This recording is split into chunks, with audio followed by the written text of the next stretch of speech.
Assalamualaikum warahmatullahi wabarakatuh. Perkenalkan, nama saya Adi Agustin Adar. Perkenalkan, nama saya Syahnaz Nabila Destania.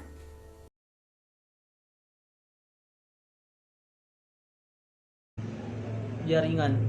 Jaringan adalah sekelompok sel yang mempunyai asal, struktur, dan fungsi yang sama. Jaringan meristem.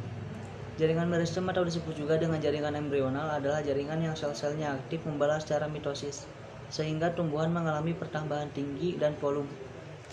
Ciri-ciri jaringan meristem. 1. Terdiri atas sel-sel muda yang aktif membelah dan berukuran kecil. 2. Susunan selnya sangat rapat sehingga tidak memiliki ruang antar sel. 3.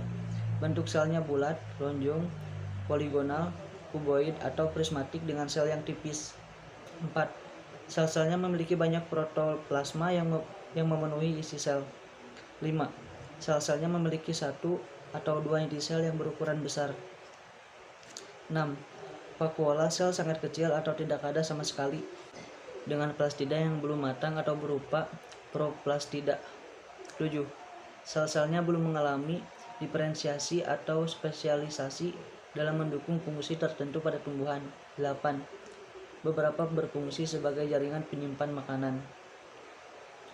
Fungsi jaringan meristem.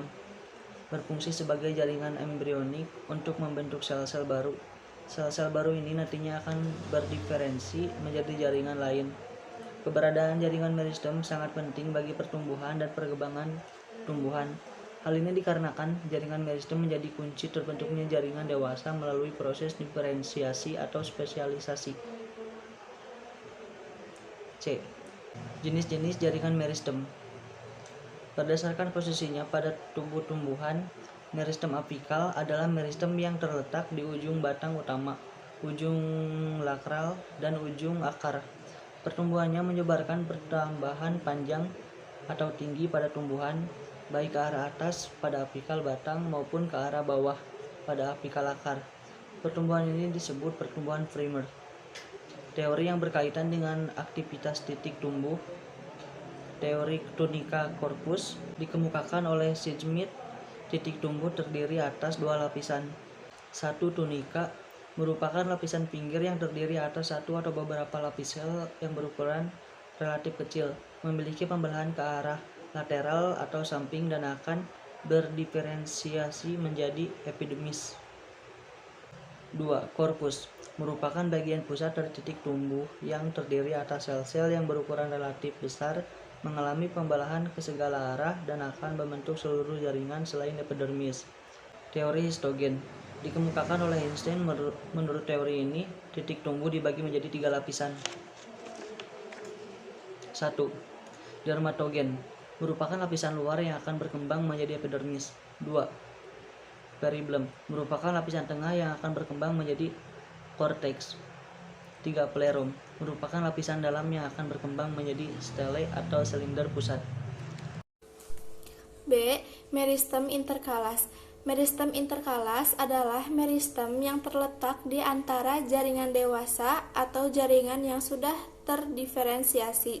Dapat ditemukan pada pangkal ruas batang tumbuhan golongan rumput-rumputan, beberapa anggota spesies dari Caryophyllaceae dan Polygonaceae, serta paku ekor kuda. Menyebabkan ruas batang bertambah panjang dan juga menyebabkan terbentuknya bunga. Jaringan yang terbentuk termasuk jaringan primer. C. Meristem lateral. Meristem lateral yaitu meristem yang terletak sejajar dengan permukaan batang atau akar. Contohnya, Cambium gabus. Menyebabkan terjadinya pertumbuhan sekunder pada batang maupun akar, sehingga batang atau akar akan membesar. Jaringan yang terbentuk yaitu jaringan sekunder. Berdasarkan asal-usulnya, jaringan meristem dibagi menjadi 3. Yang pertama, promeristem. Promeristem adalah bagian awal dari meristem yang sudah ada, yaitu daerah kecil pada ujung akar dan ujung batang. Menurut teori Haberland, promeristem akan berkembang menjadi protoderm. prokambium, dan meristem dasar. Protoderm akan berkembang menjadi epidermis, prokambium berkembang menjadi jaringan pengangkut, dan meristem dasar akan berkembang menjadi parenkim atau jaringan dasar. Yang kedua, meristem primer. Meristem primer merupakan jaringan yang berasal dari berkembangnya promeristem. Meristem primer menyebabkan pertumbuhan primer, yaitu pertumbuhan vertikal yang mengakibatkan perpanjangan batang dan akar. Yang ketiga, meristem sekunder. Meristem sekunder merupakan jaringan yang berasal dari sel-sel dewasa yang berubah sifatnya menjadi sel-sel merismatik, berbentuk pipih atau prisma, dan mempunyai vakuola yang besar di bagian tengahnya. Kambium vaskuler. Kambium vaskuler merupakan lapisan sel-sel yang aktif membelah di antara pembuluh angkut xilem dan flum. Ditemukan pada tumbuhan dikotil, Gymnospermae, dan beberapa monokotil seperti agave, aloe, yucca, dan dracaena. Menyebabkan pertumbuhan sekunder sehingga batang bertumbuh besar.